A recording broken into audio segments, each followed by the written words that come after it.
अपनी प्राचीन पहचान को भी उसी उमंग और उत्साह के साथ जी रहा है। हर भारतीय उस पर गर्व कर रहा है। हमारा ये आध्यात्मिक स्थल हमारी श्रद्धा के साथ साथ नई संभावनाओं के भी स्रोत बन रहे हैं। पावागढ़ में मां काली का मंदिर का पुनर्निर्माण हमारी इसी गौरव यात्रा का एक हिस्सा है। मैं इस अवसर पर मां महाकाली के चरणों में नमन करते हुए आप सभी को हृदय से बहुत बहुत बधाई देता हूं। आज का यह अवसर सबका साथ, सबका विश्वास और सबका प्रयास का भी प्रतीक है। साथियों, अभी मुझे मां काली मंदिर में ध्वजारोहण और पूजन अर्चन का सौभाग्य मिला है। मां काली के दर्शन करते समय मैं सोच रहा था कि आज मां काली के चरणों में आकर क्या मांगू।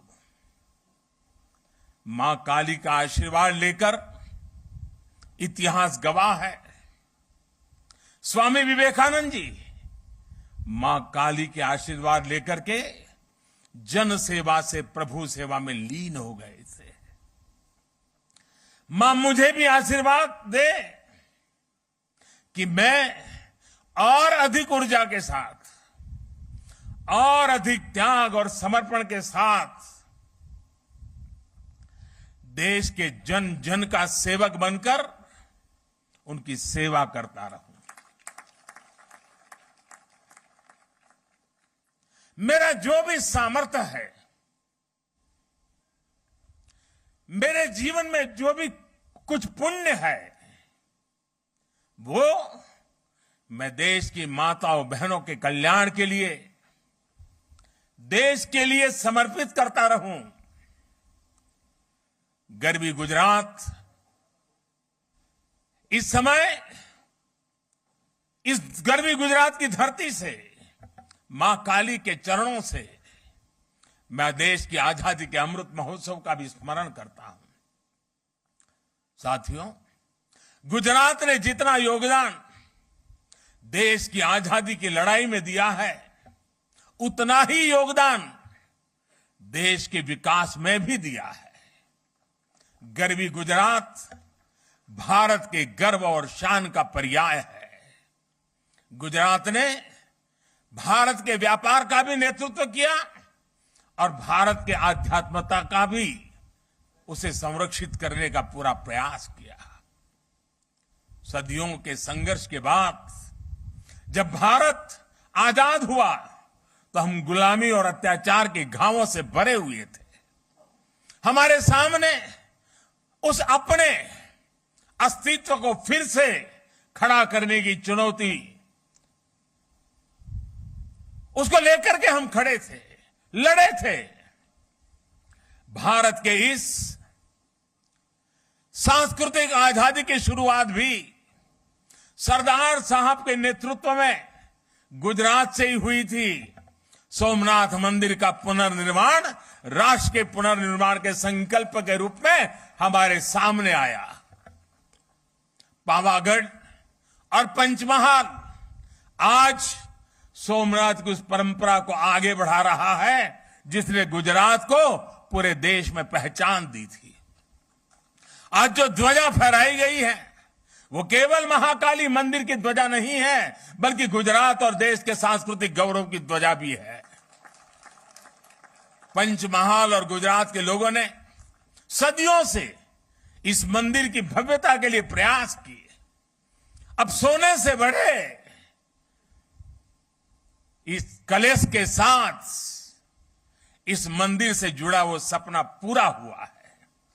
आज पावागढ़ और पंचमहाल की तपस्या सिद्ध हुई है।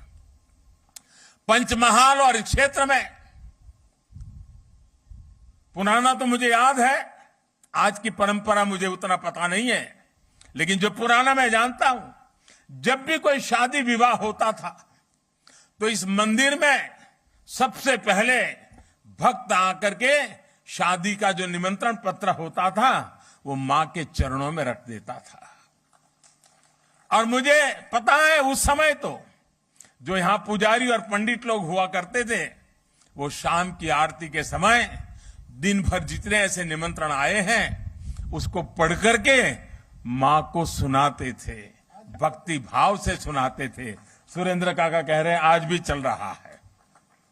बाद में आशीर्वाद में माता की तरफ से मंदिर से जिन्होंने निमंत्रण भेजा है उसे उपहार भी जाता है। कितना बड़ा सौभाग्य। और परंपरा लंबे अरसे से चली आ रही है, लेकिन माता ने इस बार हम सबको आज सबसे बड़ा उपहार दिया है।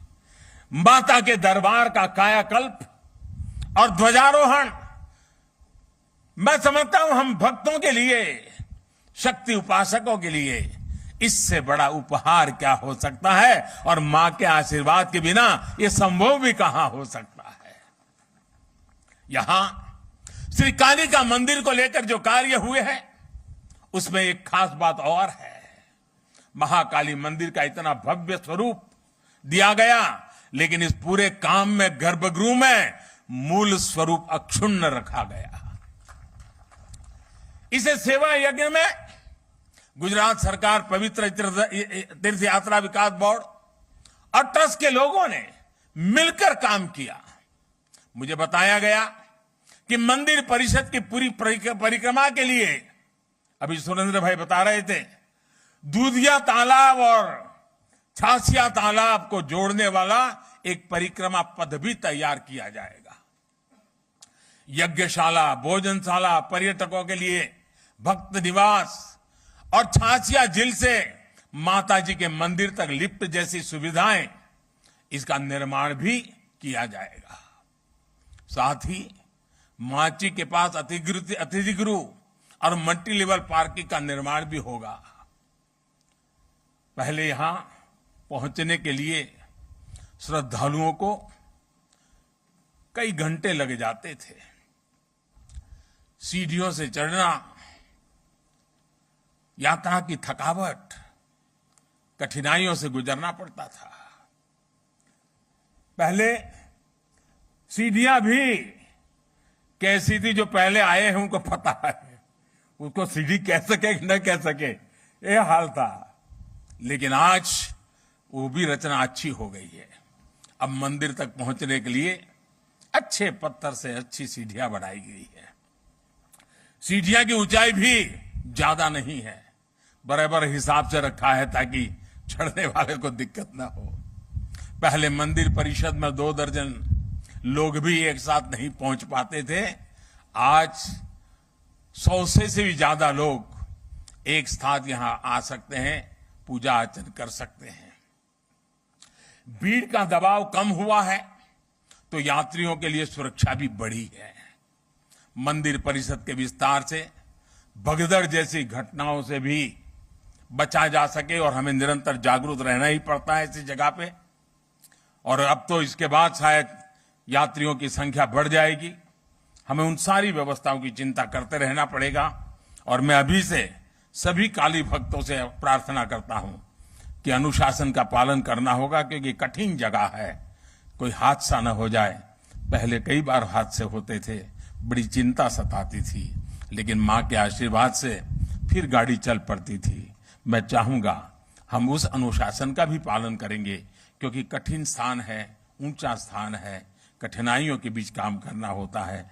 तो हम जितना अनुशासन का पालन करेंगे, यात्रा भी अच्छी होगी, मां के आशीर्वाद भी प्राप्त होंगे। पहाड़ी के ऊपर जो दूधिया तालाब है उसे भी डेवलप किया जा रहा है। इस तालाब के चारों तरफ एक परिक्रमा सर्कुलर पथ बनाया है। Presenting B News app, available on Google Play and App Store. Download it now.